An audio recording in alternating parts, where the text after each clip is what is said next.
Bonjour tout le monde, bienvenue à cet épisode 2 et aujourd'hui, on va jaser communication. Restez là.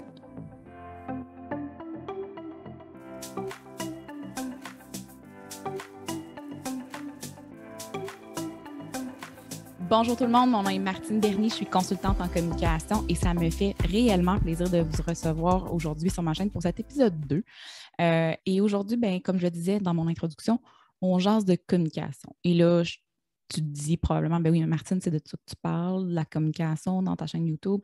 Oui, mais encore, en fait, c'est que quand j'ai lancé l'idée de ma chaîne YouTube, oui, sur mes médias sociaux, j'ai demandé à mes abonnés, quels sont les sujets qu'ils aimeraient que j'aborde dans les différentes chroniques. Et il y a une chose qui est revenue qui était en fait, c'est quoi pour toi les communications? C'est quoi la définition de ça? C'est quoi les différentes approches? Euh, c'est quoi? C'est quoi les communications? Donc, je me suis dit que ce serait un excellent sujet pour lancer la chaîne. Donc, on y va sans plus tarder. D'abord, les communications, c'est quoi? C'est quoi les communications? En fait, si on part de la base, là, qu'on ouvre le dictionnaire puis qu'on regarde c'est quoi la définition de communication, en fait, euh, il y a, évidemment, l'effet de communiquer, mais en fait, ce que ça signifie, c'est d'être en relation, d'entrer en relation avec quelqu'un.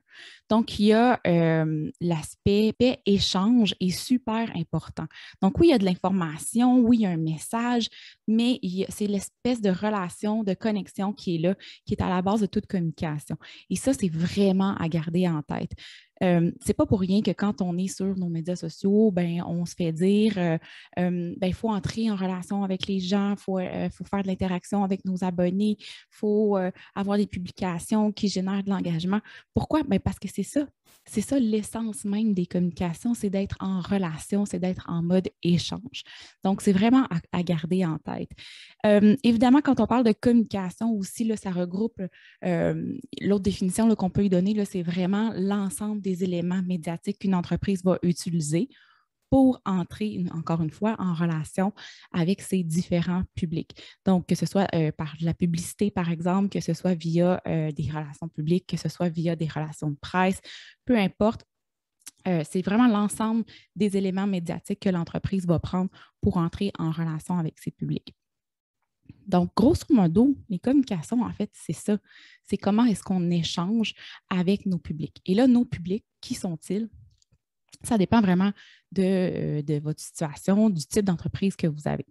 Donc, qui sont vos publics? Évidemment, le premier public auquel vous risquez de penser, c'est vos clients, votre clientèle, les gens, vos membres, en fait, les gens à qui vous rendez service ou à qui vous vendez vos produits. Donc, vos clients, c'est définitivement le premier public auquel on va généralement penser. Mais vos publics, ça peut être aussi vos employés, très, très, très important, évidemment. Ça peut être des employés futurs. Donc, si vous êtes en mode recrutement, comment est-ce que vous parlez à ces gens-là pour les attirer vers vous? Vos publics, ça peut aussi être votre communauté, donc la communauté d'affaires ou la communauté, je vais dire justement l'aspect communautaire de votre entreprise. Ça peut aussi être vos investisseurs. Donc, si vous avez une entreprise avec des actionnaires ou avec des gens qui ont versé de l'argent pour vous permettre de démarrer, par exemple, ils sont aussi vos publics à qui vous devrez éventuellement parler, avec qui vous devrez communiquer peut-être sur vos résultats d'entreprise. Donc, les publics d'une organisation sont diversifiés et c'est important de pouvoir leur parler à chacun d'entre eux. Et dépendamment de à qui vous allez parler, vous ne direz peut-être pas la même chose ou vous direz peut-être la même chose, mais avec une intonation différente ou avec des mots différents, une approche différente. Donc, c'est vraiment à considérer. Alors, on se rappelle, communication, on est en échange, on est en interrelation et on a différents publics à qui on doit communiquer.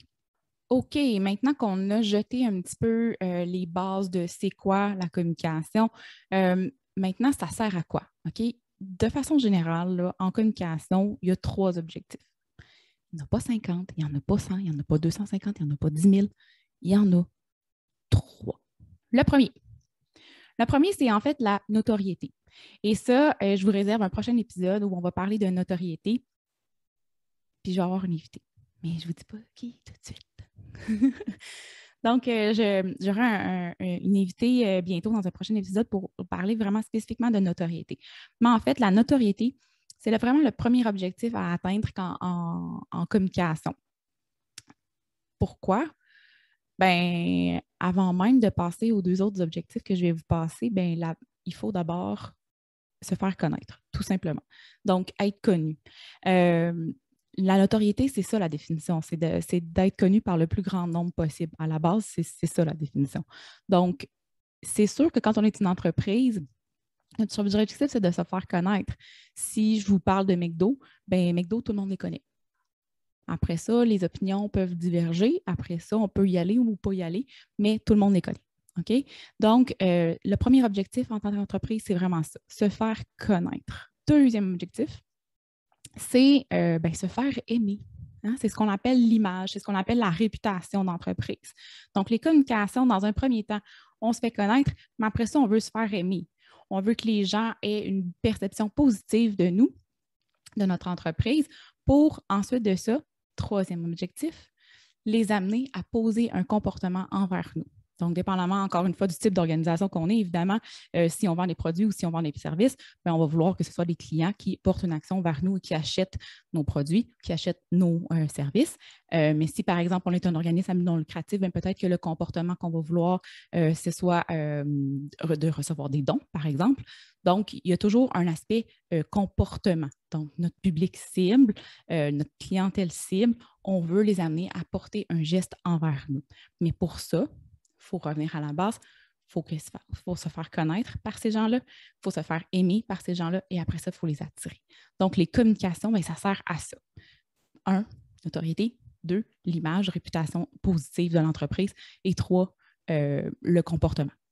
Quand on vous demande, c'est quoi votre objectif, évidemment, là, vous allez aller creuser, on va aller dans un processus SMART. Quand on est dans un processus de stratégie, de réflexion, on va y aller beaucoup plus en profondeur, mais de façon générale, ce sera toujours ces 3 objectifs-là qui vont revenir. Donc, maintenant, vous savez un petit peu c'est quoi les définitions des communications, à quoi ça sert les communications, c'est quoi les principaux objectifs, mais après ça, on se dit, OK, mais en entreprise, comment ça se passe? En fait, les communications, c'est vraiment un vecteur de croissance de votre entreprise et ce, à tous les niveaux. Que ce soit au niveau des communications internes, que ce soit au niveau de vos communications externes avec vos publics, mais avec vos communautés aussi, c'est vraiment un acteur de croissance. Donc, c'est super important de prendre les communications au sérieux.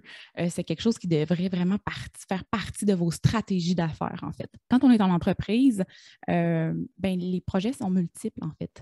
On va vouloir évidemment faire des annonces quand on fait des bons coups et là, on revient avec l'aspect image. Donc, quand on fait des bons coups, on veut les communiquer pour se faire voir puis se faire aimer pour éventuellement peut-être aller chercher des nouveaux employés, aller chercher des nouveaux investisseurs, aller chercher des nouveaux clients.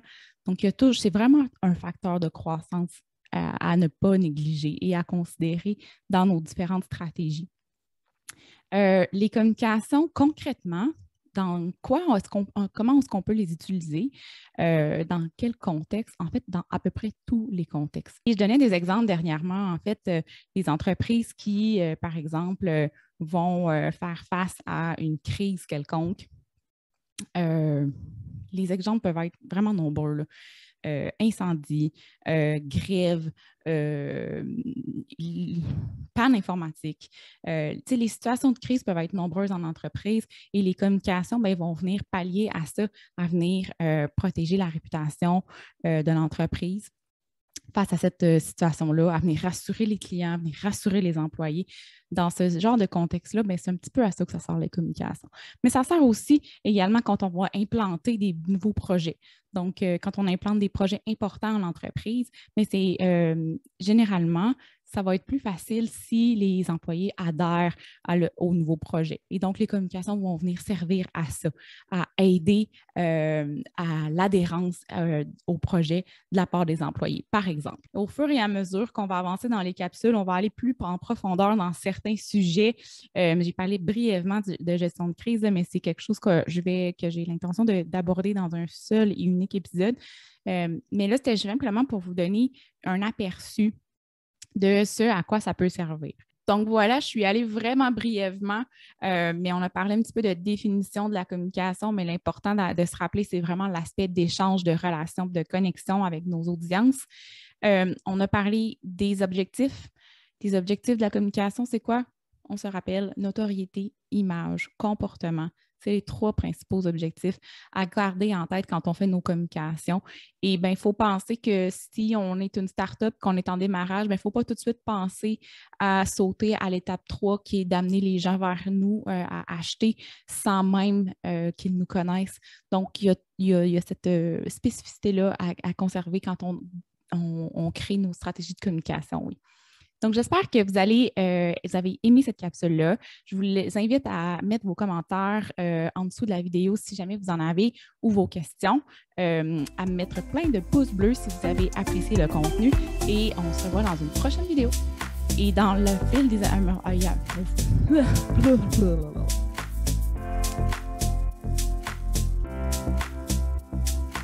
Pour rien manquer et pour être notifié quand les prochaines vidéos seront mises en ligne, je t'invite à t'abonner. C'est par là.